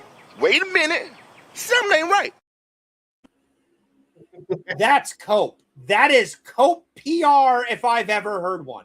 Right now, I figured James Gunn was that scene where Affleck heard the movie wasn't doing too well, and he just kind of mentally checked out during that interview. And you hear "Hello, Darkness, My Old Friend" playing in the back, the sound of silence playing in the background. Where's the official quote from Gunn? Yeah, there's your problem right there. She read the source. Where do we go here? Gunn spends his 60th on Man of Tomorrow set. No, he didn't. He spent the day crying in his fucking room. Oh, yeah, that's what I want to see. James Gunn saluted his birthday twin, Amanda Waller. Yeah, Amanda Waller's the one you really want to be saluting. Praising her character as an intimidating person in any room without even needing superpowers, crediting Viola Davis. The animated Amanda Waller was more intimidating than Viola Davis. Yeah. This is hilarious. My birthday twin, Amanda Waller. Yeah. That Waller is more intimidating than Viola Davis. Yeah.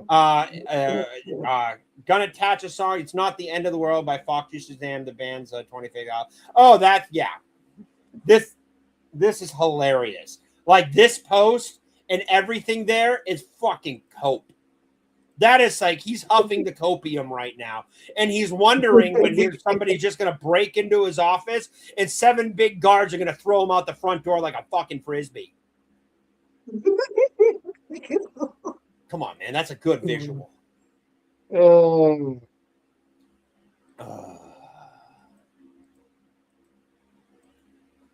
There's the Kit Kat.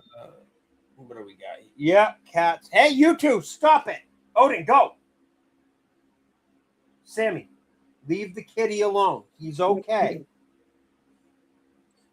All right. Are the kids arguing? Sammy likes to play with the cat. Cat doesn't like dog. There's no way around it. And yeah, so let me make sure there's nothing here I want to go over there. Okay, here's one for you. This one oh no! They took it down. You fuckers, you took my content. Did it get taken down? It got taken down across the board. I can't wait till AI takes your fucking job in the next year. He didn't violate any terms of service. It got taken down by filters, by Reddit's filters. Somebody completed their entire Amazing Spider-Man run in CGC, and it was them holding Amazing Fantasy 15. Wow. And that is a worthy thing. That is a great thing. Yeah, see? Amazing Spider-Man run. Taken down by filters. Taken down by filters.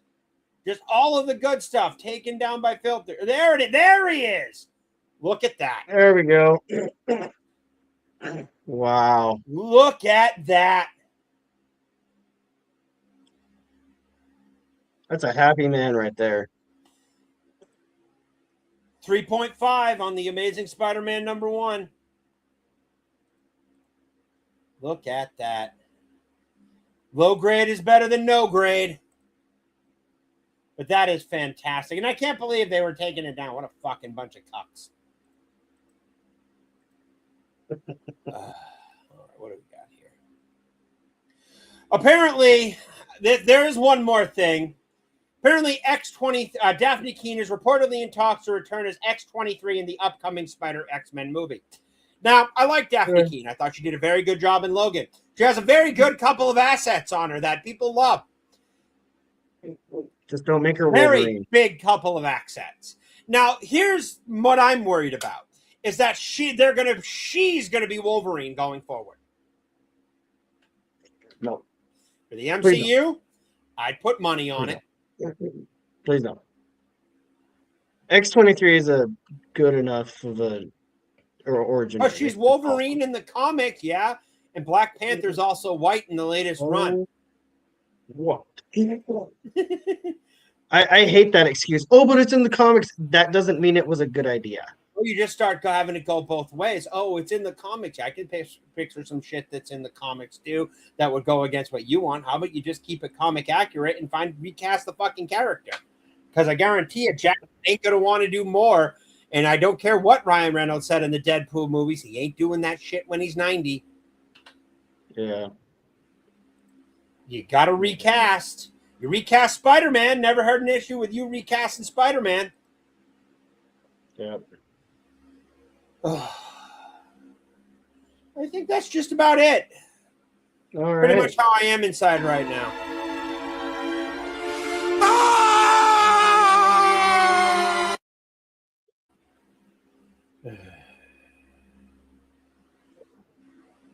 What a fucking day. I'm gonna end up having blown my voice out today too. I know it. Oh yeah. So what are you reading? Anything good lately? Oh yeah. Ghost Rider, Danny Kitch. And I thought you were reading White Knight next. After Ghost Rider. Mm-hmm. Yeah. Next week, we only have the next Firestorm coming out and the first run of Gargoyles. And then the big week is the week of the 19th. Last Battle Beast issue. Next Absolute Green Arrow comes out. Next Dark Knights of Steel issue. Next Phantom, first issue of The Last Driver. And my in-stock trade order comes in, which consists of let's see here. My in-stock trade issue consists I don't what's the order. Consists of Redcoat 1 and 2, Batman One Bad Day, Mr. Freeze hardcover, and of course Invincible hardcover Volume 5 Ultimates. I'll have those if everything goes on track. I will have those all by the end of by December. And I have actually discovered Gotham by Gaslight. They have all the trades on there for them, and I love those Elseworld stories. So those are going to get slowly ordered and then probably reviewed over the winter. Right on. Next month, I looked at my comic stuff, and I'm just like, next month is going to freaking hurt. Oh, yeah, I bet. October, let's see here. September. What do we have coming out? Just in trades next month. Jonah Hex and Battle Beast the first week. Absolute Batman the second week. Luckily, nothing the third week. And Green Arrow, Batman Question, Green Arrow, Arcadia the third week. Is that the trade? Yeah, the hardcover trade and the regular trade. But it's just a very, very expensive month, along with my other pulls. Because I don't want to pull... I want to give my comic shop some money from my trade buying, so I buy all my new trades off of them. Especially the omnibuses that I'm going to have to order. I can't shell out $125 per book. Just can't. December is going to be absolutely insane. Or not December, October. Both the Demon, the Dead Man, Hellboy, all of it comes out in the first week of October. Last issue 5 of Dead Man, the Demon trade, the new Demon run, Hellboy, the Mike Mignola returning as Hellboy for a 2-issue run, and the new Jonah Hex. Freaking next Gargoyles, another Catwoman, more Green Arrow and Dark Knights of Steel, and then Absolute Wonder Woman, Yes, I have Capes. It's only doing 12 issues, so it's the last issue of that. That'll end. Dark, the Father of Tomorrow, Superman Father of Tomorrow. That 6-issue series wraps up, and I have the hardcover on pre-order on trade. Terminal, I'm not feeling it, but I'm gonna give it first 6 issues and go from there. Superman Father of Tomorrow. That's not the issue cover I want. Thank you. November, and then it's all done till November for a while. Stuff's a lot of runs are wrapping up. A lot of runs are wrapping up, and it'll really say. But Batman, and then we keep cycling through. Batman Absolute Beyond Arkham #1. I want to get this is a one-off thing for Batman. I'm like, okay, it's a one-off. It's part of the universe, and somebody's might want it for filler collections at one point. What do we got here? Transformers, Energon. Yes, I still read the trades for Energon. No reason not to. It's a decent series. The Marvel, which is why they put that out so late, I don't freaking know. In March, there's February and everything like that. Should slow down. Got a freaking Deathstroke. Got Lobo. Of course, my last Starfighter that I get into. Green Arrow hardcover. Zatanna's coming out. This is how I want to read it. Fury of Firestorm and Absolute Batman again. Catwoman. The Question, Zen and Violent. Ooh. Yeah, that got announced. And the trade for this. Yeah, this one covers Vic Sage operates as the Question, a faceless investigator determined to expose the truth no matter what the cost. But in Hub City, every answer leads to another question. Collects question 1 through 15, Blue Beetle 1 through 5, Amaron Comics 1, Mysterious Mysteries of Suspense, Blue Beetle, who's up to date, who's definitive directory. Yeah, it'll have a fair chunk of it. I'll grab it because I have it. On the upside, if I really want to read the Question, I have his whole run. I actually have it all, and I really want to get the omnibuses. I'm like this close from pushing for the omnibuses next year, but by that point, I'll be deep into the saving and in that crunch for moving. So, yeah, makes sense. I might do it after I move. It's not like they're going to go out of print anytime soon. They just came back into print, so I got some wiggle room. Yeah. But yeah, so much good stuff coming out in the future. And I always highly recommend you check out Operation Iron Coffin. That book is no good to be as right to be as good as it is. Buddy, where can they find you? We're wrapping up today. TikTok, YouTube. Under the Ginger Wolverine? Not it. Right on. Ginger Wolverine. If you're so you should stop reading Ghost Rider and read, White Knight. Yeah. Ghost Rider ain't going anywhere, and I've been waiting for you to read White Knight. Yeah, it's been a hot minute since I've read Marvel, but maybe I'll do that just so we can talk about it next week. Think about it. There's a reason for that. Oh, by the way, I also thought of you when I went into my local my comic shop. They had a copy issue of #1 right on the back rack for $30. Danny Ketch. Oh wow! #1. Yeah. No, I'm going to read off my hunt list for my con. I cut down my budget. I have a grand total of 75 cash, and I got the Claremonts for trade. And I'm hunting down some specific ones. Let's go over this. So I need Thunderstrike 24 and 23. Sorry, 23 and 24. Those are the last books I need. Also, I need the Mighty Thor 433, which is when Eric takes over as Thunderstrike. That way I can tuck it in the front and have complete continuity. Demon issue #1. Spider-Man 344. You want to know what's important about this issue? It's a minor key, actually. I don't know Spider-Man enough. It's the first appearance of Cletus Cassidy. Oh, okay. I want Web of Spider-Man 118, first appearance of Scarlet Spider. What If 115, the first appearance of Spider-Girl, Mayday Parker. Another dollar book. I want the Blue Beetle relaunch #1, because it has the question in the back. First question story. I'm actually looking for Infinity Gauntlet 5 and 6 because I have the first 4 and I want to finish out my first arc. And that's just the comics in general I'm looking for. I'm looking for the Dark Knights of Steel hardcover, Volume 1 and Volume 2, and Dark Knights of Steel All Winter hardcover. I want those hardcover. I will get them hardcover. Thor Legacy of Gore the God Butcher trade paperback, out of print, hard to find. Jupiter's Legacy 5 and 6. Maybe I'll get lucky and find them used, or I'll just buy them new. That way, once I complete the 6, I can actually, do reviews on them, because I don't want to start reading them, really enjoying them, and then have to put them down. Batman Court of Owls trade, I can knock that off because I just ordered that. City of Owls trade, I can at least read that story. Marvel Bullet Points trade paperback. Silver Surfer Requiem is almost impossible to find. It is so good, though.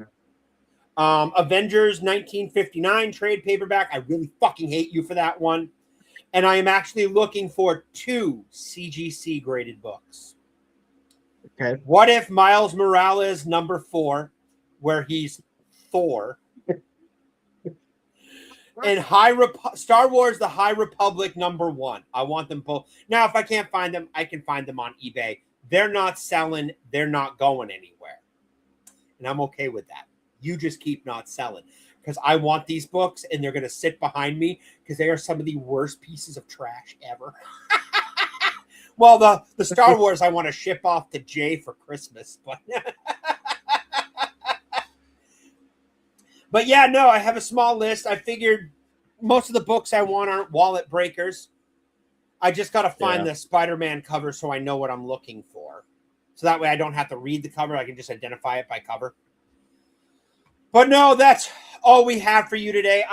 The Saturday the 22nd is the con. We will be going over my con haul if I get any. If I don't, it'll be my back issues pulled out of my comic shop box, because they are backed up, because I have some of the Dark Knights of Steel floppies in there too. Because they can only pull so much, and I'm going to see if they can pull the other ones from the other store in a couple months. Once October gets here, it's going to get a lot easier. Yeah. Well, they can't shut off my power for 5 months, so I can catch up on my utility bill really quick in one shot still. Yeah, comics. I'm an addict. I'll admit it. But no, that's all we got for you today. Gotta get a little bubble butt. Bubble butt. And of course, because Ladybug is here and my modding, my payment for Ladybug is her Sammy. Oh, really? Really? What? You chatty? What are you chatting about? You got a potty? No? Okay. See? Oh, really? What else you got? You just chatty today? You were cuddly. Like, got up this morning. I powered up the computer. I sat down to eat. And I turned over and he immediately just jumped up and plopped. What? You hear it? Yeah, I can hear him. Oh. What you grumping for? Huh? What you grumping Oh, for? you're talking to him. Yep. What you grumping for? Oh, really? What else you got?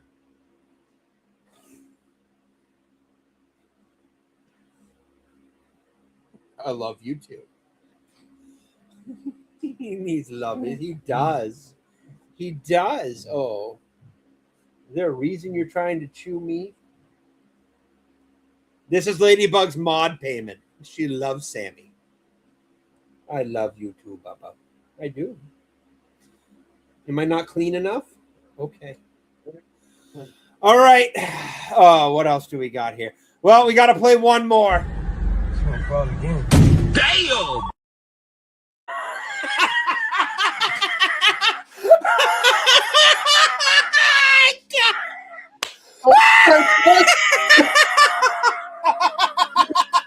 I was not expecting that one.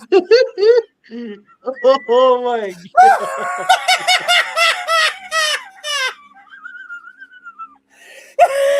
Holy cow. Oh my goodness. It gets wasp too, dude. She can't keep a straight face.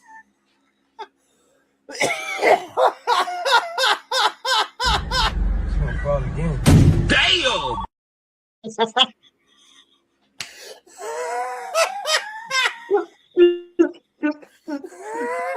Damn! We can all thank D-Day Cobra for that one. I found it online and I'm like, I'm using this. Oh, that was holy awesome. crap! Damn! Oh, But that your was- reaction, I'm gonna have to clip that out. I'm gonna have You to have to clip send that that to out. me. Your reaction was fucking hilarious. You're gonna have to send that to me. I gotta show my wife. that was hilarious. Oh, that was hilarious. That was good. Oh, good lord. I got a few in here, but that one's one of my personal favorites. Did you see Black Snape yet? Have I showed you Black Snape, Perry Chan's AI video? We'll save it for the next stream. I'll link it to you on X. I'll tag you in it. But I have one more that's gonna make you grrr. On the advice of counsel, I respectfully decline to answer based upon my rights under the Fifth Amendment to the Constitution.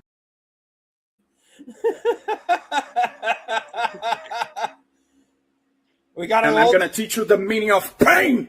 I'm going to teach you the meaning of humiliation. I'm going to teach you the meaning of defeat. Oh, you better prepare. You didn't know about, so Dan and Gary made a bet to who would, reach 1 million subscribers first. Okay. And that was Dan's response to Gary. They built it up. It was actually a pretty good internet load for a couple months. Gary won. Gary won. Now we're not done yet because there was a reaction by Dan. It's over. It's over, Dan. It's over, Dan. Now you know the meaning of pain. You know the meaning of humiliation. You know the meaning of defeat.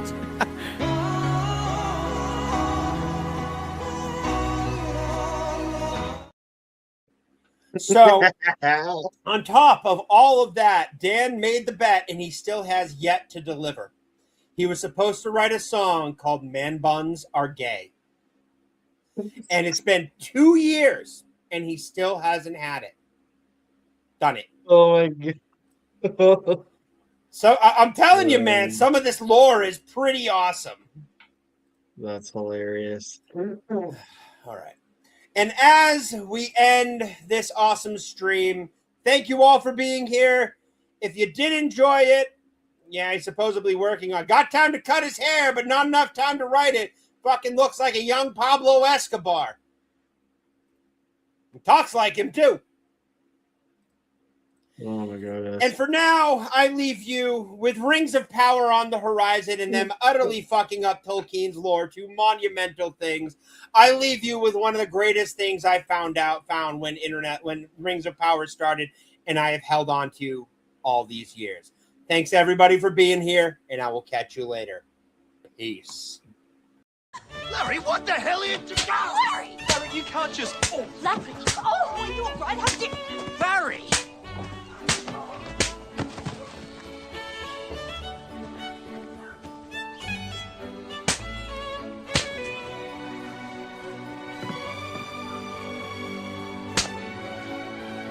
Righto, what's going on here? Oh, sir, I'm arrested. Oh.